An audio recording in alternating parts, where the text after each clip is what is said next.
It's almost like being a kid in a candy shop, going and looking at those valuations in North America and seeing companies sitting on fantastic projects and their valuations are next to nothing. So, and but the problem is there's so many of them. You know, which one do you can't invest in them all? Which one do you choose?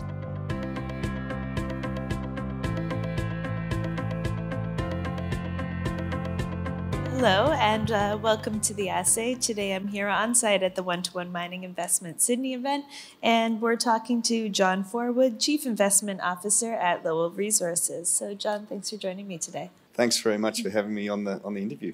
Absolutely. So, you know, we're going to be looking at kind of exploration themes, but first to start, can you give us a little bit background about Lowell Resources Fund's investment objectives? Yes, I'd love to. So we're a long-only fund. We invest in juniors. Typically, we look at things that are less than $200 million market cap Aussie dollar at an entry point. And we're trying to focus on the pre-developers. So companies with a really nice amount of what we see to be exploration upside. And we're looking for that mythical 10-bagger to, exploration is very, very high risk, obviously. So we need to see the potential for substantial returns. Okay. And are there specific industries or commodities, jurisdictions that you're particularly focused on? Look, we're based here in Australia, so we do naturally gravitate to managements that we know, as that's a key to any investing. So most of our investments are listed on the ASX, but we do have a number of companies that are listed offshore, particularly on the TSXV, and we have a number of unlisted investments as well. So in terms of where those companies' projects are, look, they're predominantly in Australia and a lot in Western Australia, obviously. But we've actually, in terms of sort of niche geographies, we've got quite an exposure to Guinea in West Africa. Companies like Predictive Discovery have done really well there, and that's been a great investment for the fund. So look, we're prepared to go to more far-flung sovereign risk jurisdictions, if you like. Look at South America. Look at Asia Pacific as well. So we're sort of agnostic, if you like, in terms of geography. And we cover the commodity spectrum. So we're about 30% in gold, 30% at the moment in battery minerals, and then we do pretty much everything else as well, right through to some oil and gas. Okay, great. And so one of the big themes in the industry right now is the supply shortages just across the commodities, specifically the batteries. Where do you see some of the most critical supply gaps in the space right now? Look, it's interesting. In our battery minerals exposure, lithium is dominating at the moment, and the lithium price has really come off substantially. But anecdotally, there's still good demand for lithium into China. We're hearing that the Chinese are still importing lepidolite, which is really the break even on the cost curve at the moment. I think it might even be slightly below what analysts say is break even price. So for China to still be importing something like that, which is relatively more difficult to process, it means that there's still good demand for lithium in China. Also hearing that manganese is highly sought after, and that has a very good outlook in terms of battery chemistry. Longer term, we like copper pretty much like everyone else, but we do see that at the moment and through to the end of 2024, and this has been a prediction for quite some time, that there could be a surplus in copper.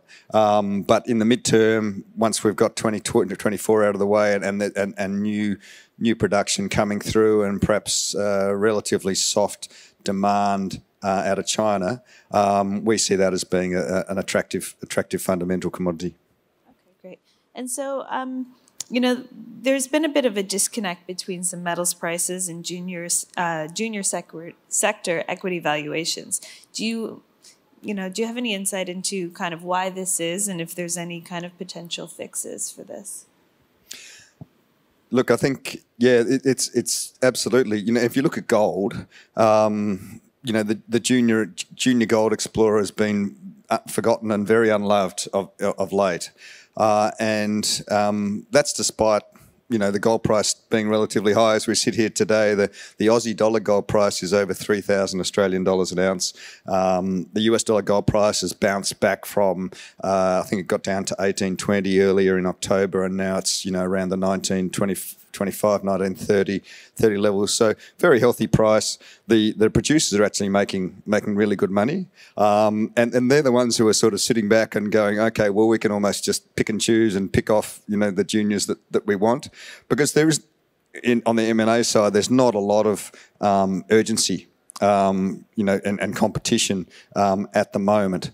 Look, I think the solution is in gold is you know, a higher price. You know, when we saw in early May, the gold price jumped to over $2,000 an ounce, there was a resurgence of interest, albeit brief, in the junior sector, and that fell away as the gold price came back below $2,000 US an ounce. And what's going to drive that? Well, I think it's you know, a change in the interest rate regime, and real interest rates in particular. So, yeah, I think if we can have, you know, higher gold prices and you know, the trend being up rather than down, that will definitely change the sentiment for the junior gold explorers.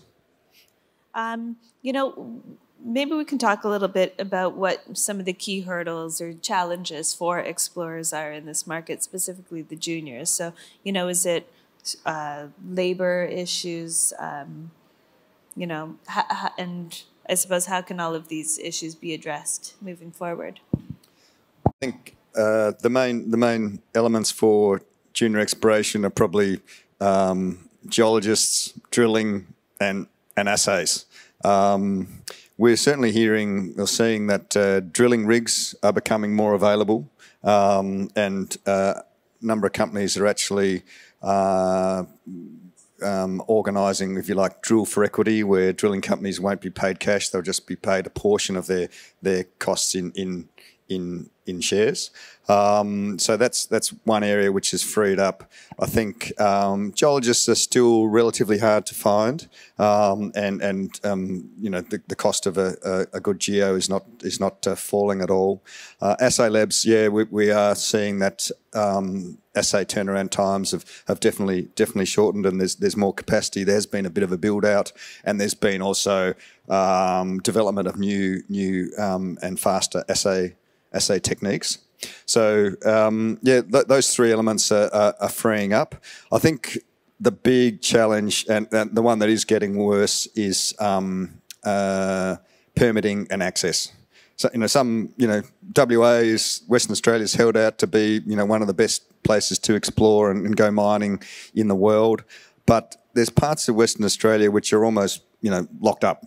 You know, certainly here that the Kimberley is more challenging than, say, some parts of more southern Western Australia, and you know, companies can wait literally years for a new tenement to be granted, and then get the access and do the heritage agreements. So that really puts a premium on projects that are drill ready. And I don't think that's being reflected in the market for some of these junior explorers that have spent those years getting their projects to the point of being drillable. And what about you know, funding for exploration? Is that are people finding that to be a barrier to kind of further exploration? Absolutely, I think. Exploration, like certainly the there are exceptions, and the three that I think of are uranium, rare earths to a lesser extent, and lithium. But gold, which is, you know, still the preferred go-to target commodity for many junior companies, that has been very hard to raise funds for over the course of 2023. We have seen, some substantial raisings in gold, like De Grey raised 300 million recently, but that's a much more advanced project and probably one of the best discoveries in Australia in gold for the last 20 years. So that's more an exception to the rule. But it's been tough, but by the same token, there's some fantastic value out there for investors. All right, great. And my last question is really, is there anything that you're finding particularly exciting about the industry right now, or things that you would suggest that we all look out for?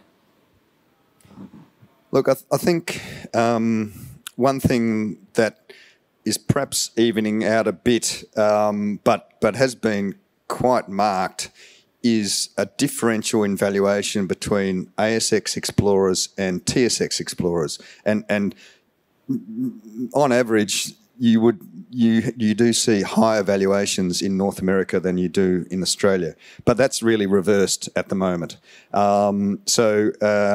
It's almost like, for someone like me, it's almost like being a kid in a candy shop, going and looking at those valuations in North America and seeing companies sitting on fantastic projects and their valuations are next to nothing. So, but the problem is there's so many of them. Which one do you can't invest in them all? Which one do you choose? So look, there's some really interesting opportunities in North America and also North American companies with projects in places like South America.